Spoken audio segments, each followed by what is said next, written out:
Once upon a time in Abuja, Nigeria, lived a wealthy woman named Mrs. Aduni Akande, known for her extravagant lifestyle.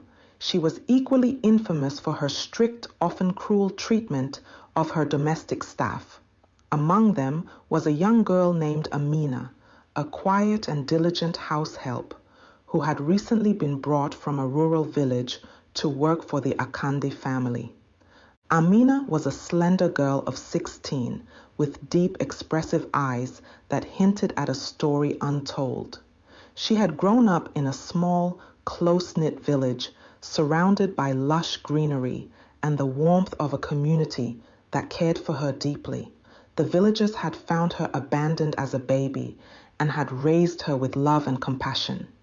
Leaving the village for Abuja had been a difficult decision, motivated by the need to support her adoptive family financially. Life in the Akande household was a stark contrast to her village upbringing. Amina performed her duties without complaint, despite the harsh words and sometimes even the blows she received from Mrs. Akande. The other staff pitied her, but dared not intervene for fear of losing their jobs. Amina missed the simplicity and kindness of her village life, often finding solace in her childhood memories. She remembered the mornings filled with the melodious calls of birds, the scent of fresh earth after the rains, and the laughter of children playing by the river. Her adoptive family, though poor, had provided her with a sense of belonging and security.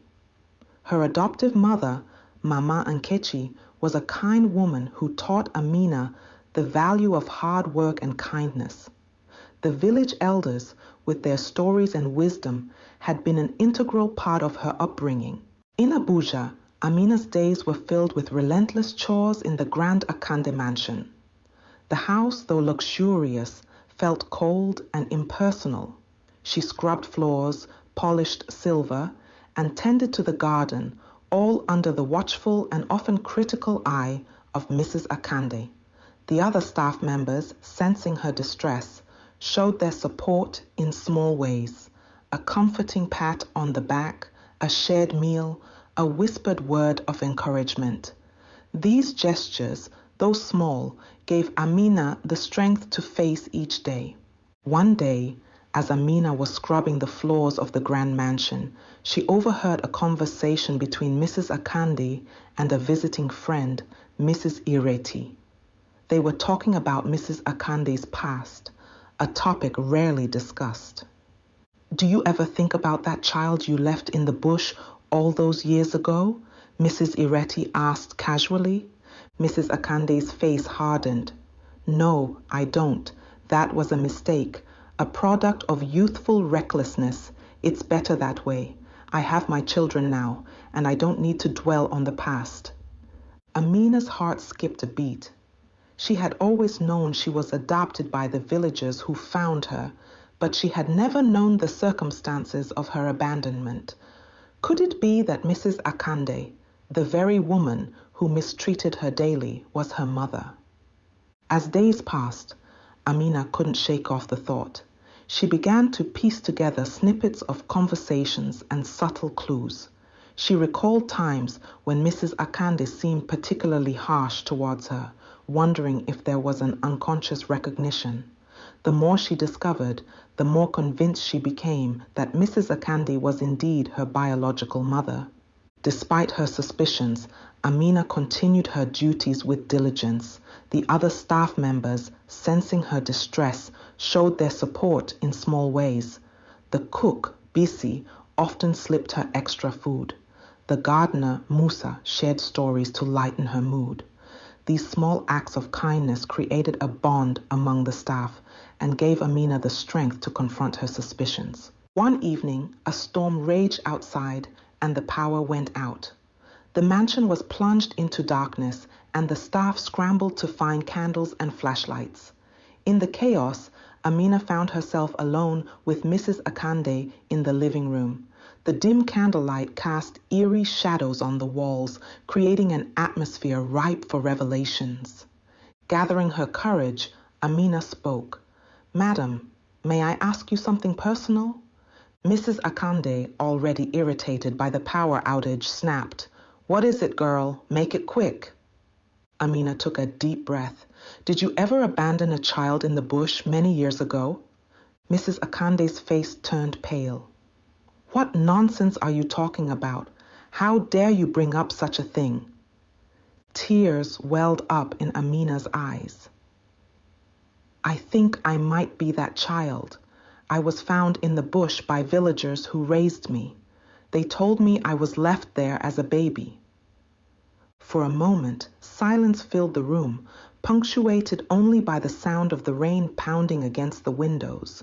Mrs. Akande stared at Amina, her mind racing through memories she had buried deep. She initially reacted with anger, denying the possibility, but as she looked closer at Amina, she began to recognize features she had long forgotten: the shape of Amina's eyes, the curve of her lips. Mrs. Akande sank into a chair, her hands trembling.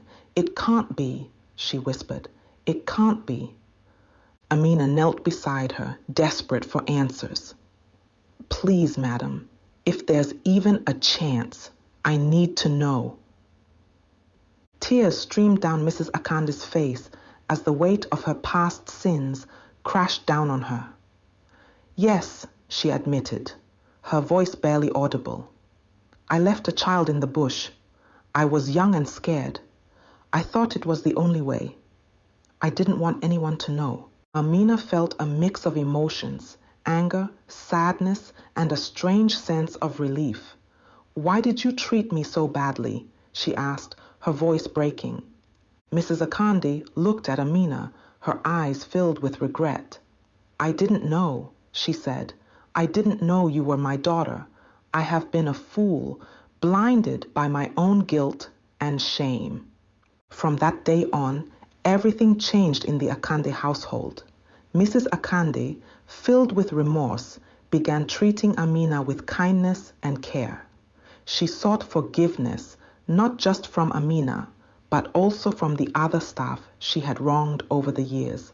She started small, offering apologies and improving their working conditions. Gradually, she took more significant steps, such as increasing their wages and giving them more time off.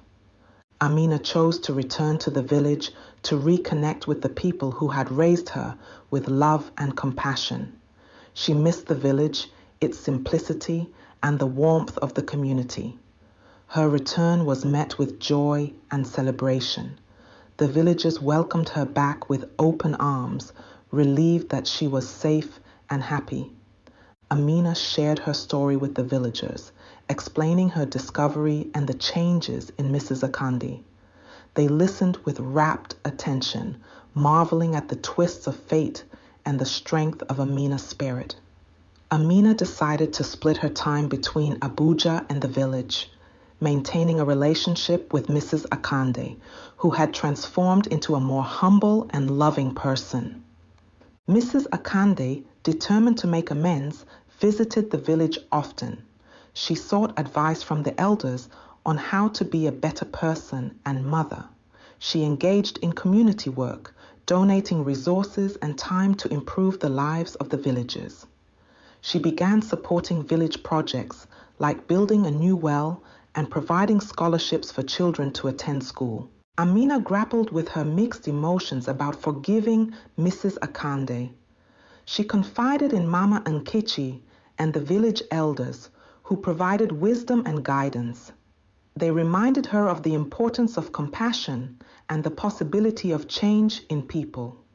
Slowly, Amina found peace with her decision, recognizing the genuine remorse and effort in Mrs. Akande's actions. The story of Mrs. Akande and Amina became a tale of redemption and the power of forgiveness. It reminded everyone in the neighborhood that no matter how deep the mistakes of the past, there is always a chance for change and reconciliation. For Amina, it was a journey of discovering her true identity and finding a family she never knew she had amidst the complexities of life. Her bond with the villagers remained strong, and she continued to honor them for the love and care they had given her. The Akande household, once a place of tension and cruelty, became a symbol of transformation and hope. The staff found new respect and appreciation, and Mrs. Akande's efforts to mend her ways inspired others to seek forgiveness and change. In the end, the story of Amina and Mrs. Akande served as a powerful reminder that redemption and reconciliation are always possible, no matter how deep the wounds of the past. The end. Thanks for listening.